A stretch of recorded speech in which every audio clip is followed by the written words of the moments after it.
सोनू एक बीमा कंपनी में काम करते हैं। उनकी कंपनी उनको एक जगह से दूसरे जगह ग्राहक से मिलने के लिए भेजती रहती है, जिसके कारण वो अपना घर एक ठिकाने पर नहीं रख सकते थे। इस बार उनको नेपाल के छोटे से पहाड़ी इलाके में जाना था, करीब 1 महीनों के लिए। इसलिए इस बार उन्होंने अपनी पत्नी को भी साथ ले लिया। परिवार में सिर्फ वो और उनकी पत्नी ही रहती थी। सोनू और उसकी पत्नी दोनों नेपाल के लिए निकल पड़े। वैसे भी ठंड का मौसम था और नेपाल में ऊपर से बहुत तेज बर्फ पड़ रही थी। वो लोग अपने घर पहुंच चुके थे। अपने घर तक पहुंचने के लिए उनको बहुत संघर्ष करना पड़ा, क्योंकि घर छोटे से गांव में एक पहाड़ी इलाके में था, जिसकी वजह से दोनों बहुत थक चुके थे। रात के 12:30 बज चुके थे। जहां वो रह रहे थे वहां दूसरे घर एक दूसरों से बहुत दूर दूर थे। बाहर जोरों से ठंडी हवा और बर्फ गिर रही थी। दोनों अपने रजाई में दुबक कर आराम ही कर रहे थे कि अचानक उनको लगा कि किसी ने उनके घर का दरवाजा खटखटाया है। फिर उन्होंने सोचा कि क्या पता तेज हवा चलने की वजह से ऐसा जो रहा हो, इसीलिए उन्होंने उसको अनदेखा कर दिया। अगली सुबह सोनू जिस काम के लिए आया था उसके लिए वो निकल पड़ा। उसकी पत्नी घर में अकेले ही थी। उसको समझ नहीं आ रहा था कि वो घर में बैठे वक्त कैसे बिताए। उसने सोचा कि चलो क्यों न बाहर जाकर ही कुछ देख लिया जाए। बाहर ठंड तो थी पर हवा नहीं चल रही थी, इसीलिए उसने अपना स्वेटर पहना और बाहर निकलने को तैयार हो गई। जैसे ही उसने अपना घर का गेट खोला, वैसे ही देखती है कि घर के पास बने एक खंबे के पीछे एक छोटा सा बच्चा खड़ा है, जो उसको चुपके चुपके देख रहा है। सोनू की पत्नी ने उसको अपनी ओर बुलाया, पर वो नहीं आया और वो वहां से भाग गया। अगले दिन भी कुछ ऐसा ही हुआ। वो लड़का उसको फिर से घूरे देखा जा रहा था। इस बार उसकी पत्नी ने उस बच्चे को पकड़ लिया और पूछा कि तुम यहाँ क्या कर रहे हो। उस बच्चे ने कुछ नहीं बोला और न ही कुछ बताया। सोनू की पत्नी ने उससे उसके घर के बारे में पूछा, तब भी वो कुछ नहीं बोल रहा था। आखिर में उसका नाम पूछने पर उसने अपने धीमी सी आवाज में अपना नाम राम बताया और फिर वहां से भाग गया। उसको उसका व्यवहार कुछ समझ नहीं आया। ये सिलसिला ऐसे ही चलता रहा। वो बच्चा रोज उसको खंबे के पीछे से निहारता रहता था।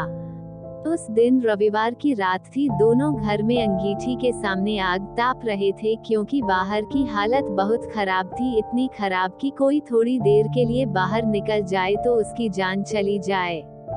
अचानक दरवाजा किसी ने खटखटाया। उन दोनों को फिर से लगा कि शायद हवा की वजह से ऐसा हो रहा हो।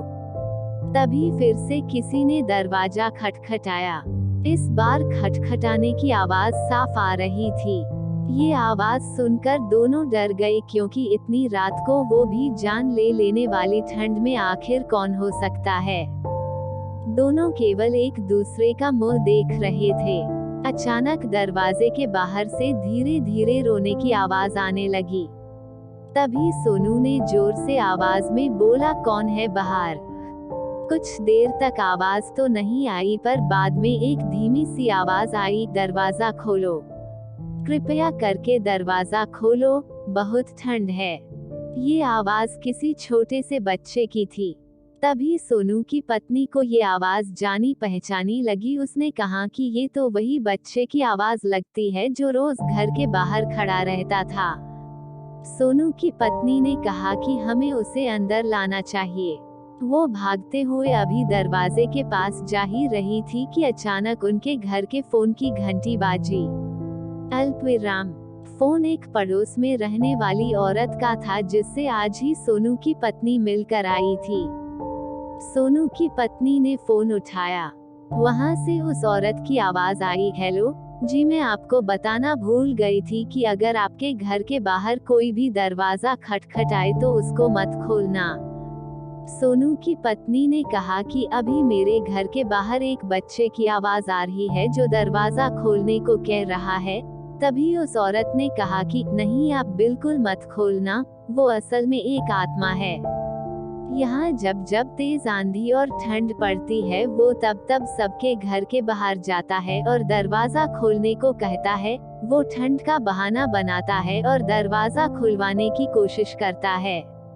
अगर कोई गलती से भी दरवाजा खोल देता है तो वो अगले दिन बर्फ में दबा हुआ मिलता है। ये सुनते ही जैसे उनके पैरों से जमीन ही खिसक गई। वो सोचने लगी कि जो बाहर दरवाजा खटखटा रहा है वो असल में एक आत्मा है। उन्होंने ने दरवाजा नहीं खोला। अगले दिन ही वो दोनों भागकर पड़ोसी के पास गए और पूरे मामले के बारे में पूछा। उस औरत ने बताया कि इस गांव में एक परिवार रहता था। पहाड़ टूटने की वजह से उस परिवार का विनाश हो गया, बस एक बच्चा बच गया।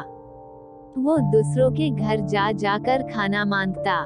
एक दिन बहुत जोरों से बर्फ की आंधी पड़ रही थी।